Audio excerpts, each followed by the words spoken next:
দীঘার জগন্নাথ মন্দিরের প্রসাদ দুয়ারে রেশনের মাধ্যমে বাড়ি বাড়ি পৌঁছে দেওয়ার ব্যবস্থা করেছে রাজ্য প্রশাসন।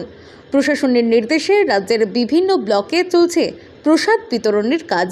রবিবার বাঁকুড়া 1 ব্লকের বাঁটদেউলি গ্রামের দুর্গা মন্দিরে দুয়ারে রেশন প্রকল্পের মাধ্যমে বাসিন্দাদের হাতে তুলে দেওয়া হলো দীঘার জগন্নাথ মন্দিরের প্রসাদ। কর্মসূচিতে উপস্থিত ছিলেন বাঁকুড়া 1 ব্লকের বিডিও ঋতুপর্ণা চ্যাটার্জি, পঞ্চায়েত সমিতির সহ সভাপতি অংশুমান ব্যানার্জি সহ স্থানীয় প্রশাসনের অনেকেই। এদিন সরকারি নিয়ম মেনে বাসিন্দাদের হাতে জগন্নাথ দেবের প্রসাদ তুলে দেওয়া হয়। বাঁকুড়া 1 পঞ্চায়েত সমিতির সহ সভাপতি অংশুমান ব্যানার্জি জানান, মুখ্যমন্ত্রীর নির্দেশ মতো ব্লকের বিভিন্ন গ্রামের বাড়ি বাড়ি প্রসাদ পৌঁছে দেওয়ার কাজ চলছে।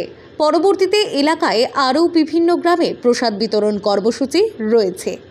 আজকে তো আমরা সত্যি বাঙালি হিসাবে গর্বিত যে আমাদের মাননীয় মুখ্যমন্ত্রী মমতা বন্দ্যোপাধ্যায় আজকে দীঘাতে যে জগন্নাথ ধামের যে মন্দির করেছেন এবং আপনারা লক্ষ্য করছেন রথের দিন লক্ষ লক্ষ মানুষের সমাগম, সেই দীঘা জগন্নাথ মন্দিরে যে মহাপ্রসাদ আমরা মমতা বন্দ্যোপাধ্যায়ের অনুপ্রেরণে আমাদের দুয়ারে রেশনের মাধ্যমে সেটা বিতরণ করা হচ্ছে।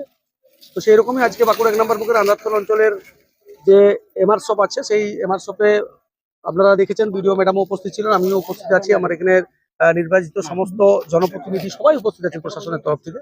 এবং আমরা মানুষের হাতে মহাপ্রসাদ জগন্নাথ ধামের দীঘার তুলে দিলাম এবং আমরা মানুষের কাছে আবেদন রাখলাম যে আপনারা সকলে জয় জগন্নাথ বলে আপনারা আসুন। আমরা সবাই যারা বাঙালি আছি আমরা আজকের এই মন্দির নিয়ে গর্ববোধ করি।